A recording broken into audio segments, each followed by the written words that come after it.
De ninguna manera me parece sorprendente que el extraordinario caso del señor Valdemar haya provocado tantas discusiones. Hubiera sido un milagro que ocurriera lo contrario, especialmente en tales circunstancias. Aunque todos los participantes deseábamos mantener el asunto alejado del público, al menos por el momento, o hasta que se nos ofrecieran nuevas oportunidades de investigación, a pesar de nuestros esfuerzos, no tardó en difundirse una versión tan espuria como exagerada, que se convirtió en fuente de muchas desagradables tergiversaciones y, como es natural, de profunda incredulidad. El momento ha llegado, que yo dé a conocer los hechos, en la medida en que me es posible comprenderlos. Durante los últimos años, el estudio del hipnotismo había atraído repetidamente mi atención. Hace unos 9 meses, se me ocurrió súbitamente que en la serie de experimentos efectuados hasta ahora existía una omisión tan curiosa como inexplicable. Jamás se había hipnotizado a nadie in articulo mortis. Quedaba por verse si, en primer lugar, un paciente en esas condiciones sería susceptible de influencia magnética. Segundo, en caso de que lo fuera, si su estado aumentaría o disminuiría dicha susceptibilidad. Y tercero, hasta qué punto, o por cuánto tiempo, el proceso hipnótico sería capaz de detener la intrusión de la muerte. Quedaban por aclarar otros puntos, pero estos eran los que más excitaban mi curiosidad, sobre todo el último, dada la inmensa importancia que podían tener sus consecuencias.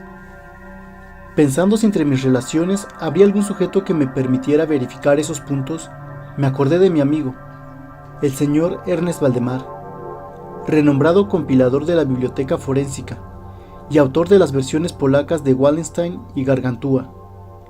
El señor Valdemar, residente desde 1839 en Harlem, Nueva York, es especialmente notable por su extraordinaria delgadez, tanto que sus extremidades inferiores se parecían mucho a las de John Randolph, y también por la blancura de sus patillas, en violento contraste con sus cabellos negros, lo cual llevaba a suponer con frecuencia que usaba peluca. Tenía un temperamento muy nervioso, que lo convertía en buen sujeto para experiencias hipnóticas. 2 o 3 veces le había adormecido sin gran trabajo, pero me decepcionó no alcanzar otros resultados que su especial constitución me había hecho prever. Su voluntad no quedaba nunca bajo mi entero dominio, y por lo que respecta a la clarividencia, no se podía confiar en nada de lo que había conseguido con él. Atribuía yo aquellos fracasos al mal estado de salud de mi amigo.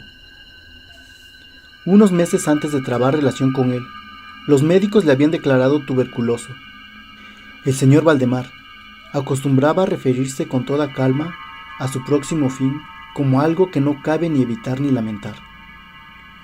Cuando las ideas a que he aludido se me ocurrieron por primera vez, lo más natural fue que acudiese al señor Valdemar. Demasiado bien conocía la serena filosofía de mi amigo para temer algún escrúpulo de su parte. Por lo demás, no tenía parientes en América que pudieran intervenir para oponerse. Le hablé francamente del asunto, y para mi sorpresa, noté que se interesaba vivamente. Digo para mi sorpresa, pues si bien hasta entonces se había prestado libremente a mis experimentos, jamás demostró el menor interés por lo que yo hacía. Su enfermedad era de las que permiten un cálculo preciso sobre el momento en que se sobrevendrá la muerte. Convinimos en que me mandaría llamar 24 horas antes del momento fijado por sus médicos para su fallecimiento.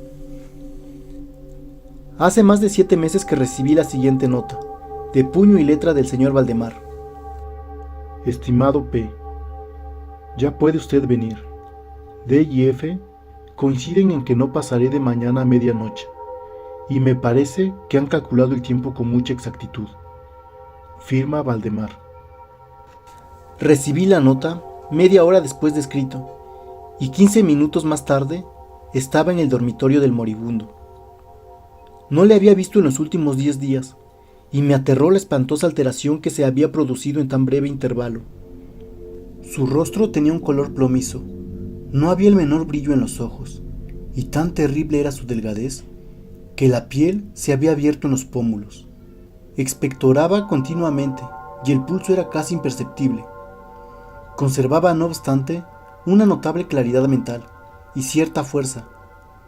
Me habló con toda claridad, tomó algunos calmantes sin ayuda ajena, y en el momento de entrar en su habitación, le encontré escribiendo unas notas en una libreta. Se mantenía sentado en el lecho con ayuda de varias almohadas, y estaba a su lado los doctores D y F. Luego de estrechar la mano de Valdemar, llevé aparte a los médicos, y les pedí que me explicaran detalladamente el estado del enfermo. Desde hacía 18 meses, el pulmón izquierdo se hallaba en un estado semióseo o cartilaginoso, y como es natural, no funcionaba en absoluto. En su porción superior, el pulmón derecho aparecía parcialmente osificado, mientras la inferior era tan solo una masa de tubérculos purulentos que se confundían unos con otros. Existían varias dilatadas perforaciones, y en un punto se había producido una adherencia permanente a las costillas. Todos estos fenómenos del lóbulo derecho eran de fecha reciente. La osificación se había operado con insólita rapidez, ya que un mes antes no existían señales de la misma, y la adherencia solo había sido comprobable en los últimos 3 días.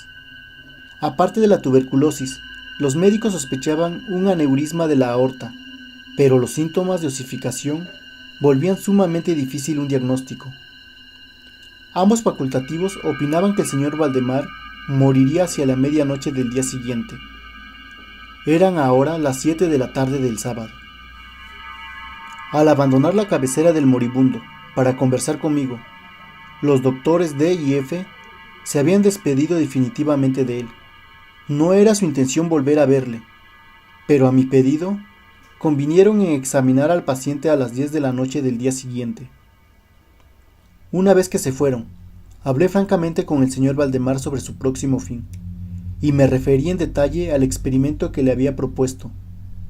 Nuevamente se mostró dispuesto, e incluso ansioso por llevarlo a cabo, y me pidió que comenzara de inmediato. 2 enfermeros, un hombre y una mujer, atendían al paciente, pero no me sentía autorizado a llevar a cabo una intervención de tal naturaleza, frente a testigos de tan poca responsabilidad en caso de algún accidente repentino. Aplacé, por tanto, el experimento hasta las 8 de la noche del día siguiente, cuando la llegada de un estudiante de medicina de mi conocimiento me libró de toda preocupación. Mi intención inicial había sido la de esperar a los médicos, pero me vi obligado a proceder, primeramente por los urgentes pedidos del señor Valdemar, y luego por mi propia convicción de que no había un minuto que perder, ya que con toda evidencia el fin se acercaba rápidamente. El señor L tuvo la amabilidad de acceder a mi pedido, así como de tomar nota de todo lo que ocurriera. Lo que voy a relatar ahora procede de sus apuntes, ya sea en forma condensada o verbatim. Faltaban 5 minutos para las 8, cuando después de tomar la mano de Valdemar, le pedí que manifestara con toda claridad posible, en presencia de él, que estaba dispuesto a que yo lo hipnotizara en el estado en que se encontraba. Débil, pero distintamente, el enfermo respondió: Sí, quiero ser hipnotizado. Agregando de inmediato: Me temo que sea demasiado tarde. Mientras así decía, empecé a efectuar los pases que en las ocasiones anteriores había sido más efectivos con él. Sentía indudablemente la influencia del primer movimiento lateral de mi mano por su frente, pero, aunque empleé todos mis poderes, me fue imposible lograr otros efectos hasta algunos minutos después de las 10, cuando llegaron los doctores D y F, tal como lo habían prometido. En pocas palabras les expliqué cuál era mi intención, y como no opusieron inconveniente, considerando que el enfermo se hallaba ya en agonía, continué sin vacilar, cambiando, sin embargo, los pases laterales por otros verticales, y concentrando mi mirada en el ojo derecho del sujeto. A esta altura su pulso era imperceptible, y respiraba entre estertores, a intervalos de medio minuto. Esta situación se mantuvo sin variantes durante un cuarto de hora. Al expirar este periodo, sin embargo, un suspiro perfectamente natural, aunque muy profundo, escapó del pecho del moribundo, mientras cesaba la respiración estertorosa, o mejor dicho, dejaban de percibirse los estertores. En cuanto a los intervalos de la respiración, siguieron siendo los mismos. Las extremidades del paciente estaban heladas. A las 11:05, advertí inequívocas señales de influencia hipnótica. La vidriosa mirada de los ojos fue reemplazada por esa expresión de intranquilo examen interior que jamás se ve sino en casos de hipnotismo y sobre la cual no cabe engañarse. Mediante unos rápidos pases laterales hice palpitar los párpados, como al acercarse el sueño, y con unos pocos más los cerré por completo. No bastaba esto para satisfacerme, sino que continué vigorosamente mis manipulaciones, poniendo en ellas toda mi voluntad, hasta que hube logrado la completa rigidez de los miembros del durmiente, a quien previamente había colocado en la posición que me pareció más cómoda. Las piernas estaban completamente estiradas, los brazos reposaban en el lecho, a corta distancia de los flancos. La cabeza había sido ligeramente levantada. Al dar esto por terminado, era ya medianoche, y pedí a los presentes que examinaran el estado del señor Valdemar. Luego de unas pocas verificaciones, admitieron que se encontraba en un estado insólitamente perfecto de trance hipnótico. La curiosidad de ambos médicos se había despertado en sumo grado. El doctor D decidió pasar toda la noche a la cabecera del paciente, mientras el doctor F se marchaba, con promesa de volver por la mañana temprano. L y los enfermeros se quedaron. Dejamos al señor Valdemar en completa tranquilidad hasta las 3 de la madrugada, hora en que me acerqué y vi que seguía en el mismo estado que al marcharse el doctor F. Vale decir, yacía en la misma posición y su pulso era imperceptible.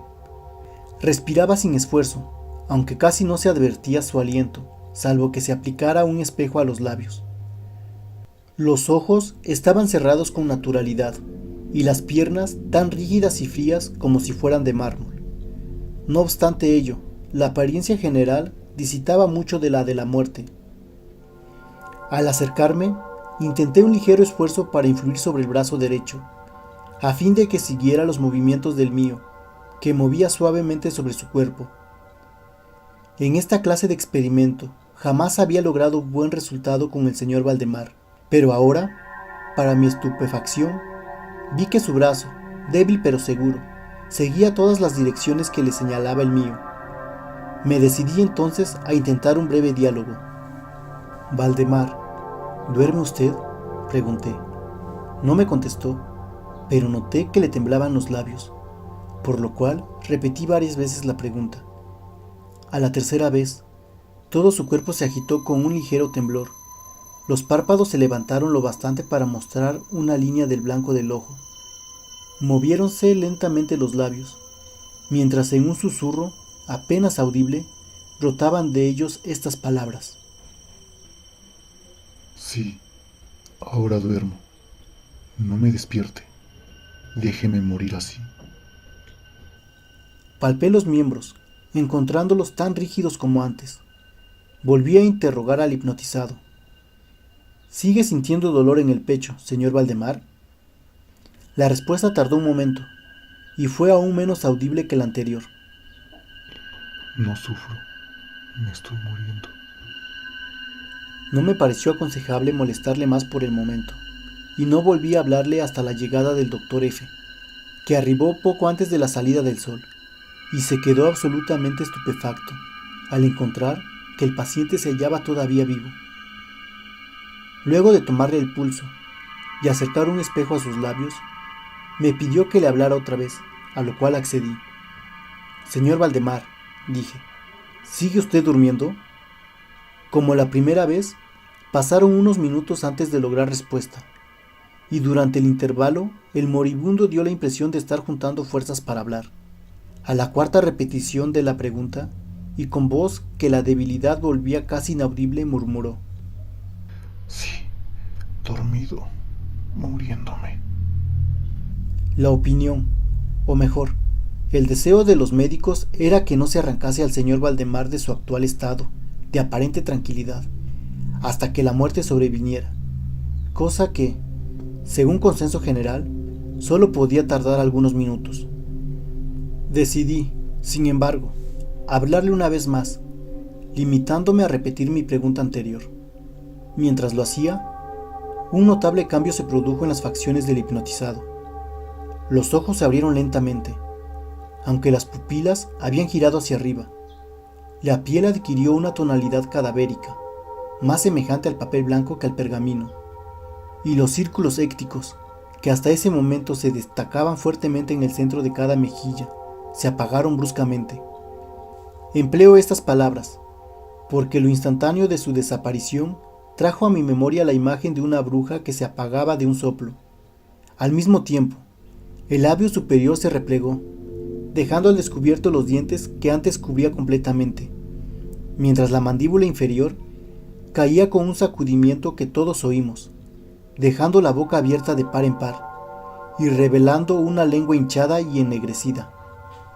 Supongo que todos los presentes estaban acostumbrados a los horrores de un lecho de muerte, pero la apariencia del señor Valdemar era tan espantosa en aquel instante que se produjo un movimiento general de retroceso. Comprendo que he llegado ahora a un punto de mi relato en el que el lector se sentirá movido a una absoluta incredulidad. Me veo, sin embargo, obligado a continuarlo. El más imperceptible signo de vitalidad había cesado en el señor Valdemar. Seguros de que estaba muerto, lo confiábamos ya a los enfermeros, cuando nos fue dado observar un fuerte movimiento vibratorio de la lengua. La vibración se mantuvo aproximadamente durante 1 minuto. Al cesar, de aquellas abiertas e inmóviles mandíbulas, brotó una voz que sería insensato pretender describir. Es verdad que existen 2 o 3 epítetos que cabría aplicarle parcialmente.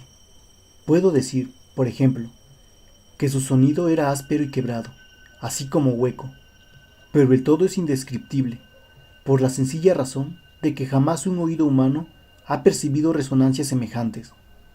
2 características, sin embargo, según lo pensé en el momento y lo sigo pensando, pueden ser señaladas como propias de aquel sonido y dar alguna idea de su calidad extraterrena. En primer término, la voz parecía llegar a nuestros oídos, por lo menos a los míos, desde larga distancia, o desde una caverna en la profundidad de la tierra. Segundo, me produjo la misma sensación que las materias gelatinosas y viscosas producen en el sentido del tacto. He hablado al mismo tiempo de sonido y de voz. Quiero decir que el sonido consistía en un silabeo clarísimo, de una claridad incluso asombrosa y aterradora. El señor Valdemar hablaba y era evidente que estaba contestando a la interrogación formulada por mí unos minutos antes. Como se recordará, le había preguntado si seguía durmiendo, y ahora escuché. Sí, no, estuve durmiendo y ahora estoy muerto. Ninguno de los presentes pretendió siquiera negar ni reprimir el inexpresable y estremecedor espanto que aquellas pocas palabras, así pronunciadas, tenían que producir. El señor L. cayó desvanecido. Los enfermeros escaparon del aposento y fue imposible convencerlos de que volvieran. Por mi parte, no trataré de comunicar mis propias impresiones al lector. Durante 1 hora, silenciosos, sin pronunciar una palabra, nos esforzamos por reanimar al señor L. Cuando volvió en sí, pudimos dedicarnos a examinar el estado del señor Valdemar. Seguía, en todo sentido, como lo he descrito antes, salvo que el espejo no proporcionaba ya pruebas de su respiración. Fue inútil que tratáramos de sangrarlo en el brazo. Debo agregar que éste no obedecía ya a mi voluntad. En vano me esforcé por hacerle seguir la dirección de mi mano. La única señal de la influencia hipnótica la constituía ahora el movimiento vibratorio de la lengua, cada vez que volvía a hacer una pregunta al señor Valdemar. Se diría que trataba de contestar, pero que carecía ya de voluntad suficiente. Permanecía insensible a toda pregunta que le formulara cualquiera que no fuese yo, aunque me esforcé por poner a cada uno de los presentes en relación hipnótica con el paciente. Creo que con esto he señalado todo lo necesario para que se comprenda cuál era la condición del hipnotizado en ese momento. Se llamó a nuevos enfermeros, y a las 10 de la mañana abandoné la morada en compañía de ambos médicos y del señor L. Volvimos por la tarde a ver al paciente. Su estado seguía siendo el mismo. Discutimos un rato sobre la conveniencia y probabilidad de despertarlo, pero poco nos costó llegar a la conclusión de que nada bueno se conseguiría con eso. Resultaba evidente que hasta ahora, la muerte, o eso que de costumbre se denomina muerte, había sido detenida por el proceso hipnótico. Parecía claro que si despertábamos al señor Valdemar, lo único que lograríamos sería su inmediato, o por lo menos, su rápido fallecimiento. Desde este momento hasta fines de la semana pasada, un intervalo de casi 7 meses, continuamos acudiendo diariamente a la casa del señor Valdemar, acompañados una y otra vez por médicos y otros amigos. Durante todo este tiempo, el hipnotizado se mantuvo exactamente como lo he descrito. Los enfermeros le atendían continuamente. Por fin, el viernes pasado resolvimos hacer el experimento de despertarlo, o tratar de despertarlo.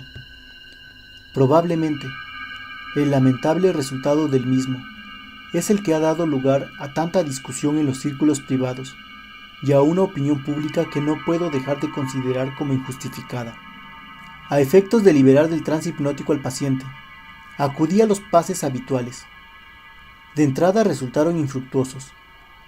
La primera indicación de un retorno a la vida lo proporcionó el descenso parcial del iris.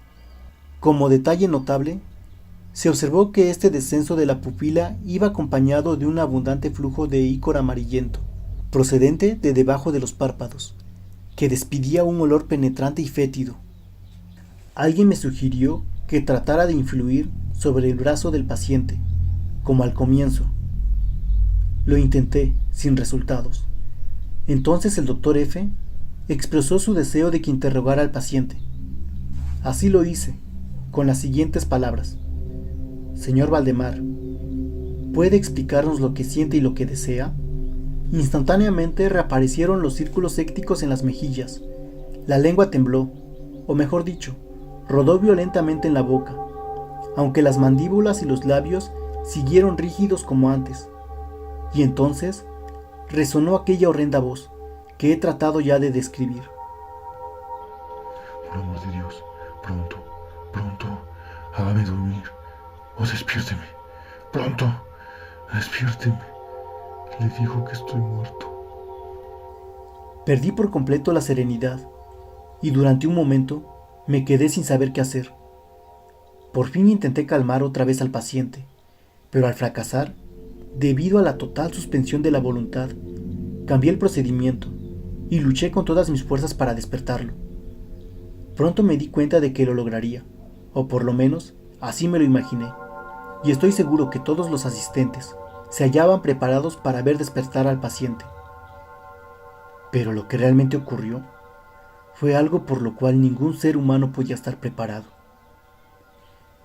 Mientras ejecutaba rápidamente los pases hipnóticos, entre los clamores de muerto, muerto, que literalmente explotaban desde la lengua y no desde los labios del sufriente, bruscamente todo su cuerpo, en el espacio de un minuto, o en menos, se encogió, se deshizo, se pudrió entre mis manos. Sobre el lecho, ante todos los presentes, no quedó más que una masa casi líquida de repugnante, de abominable putrefacción.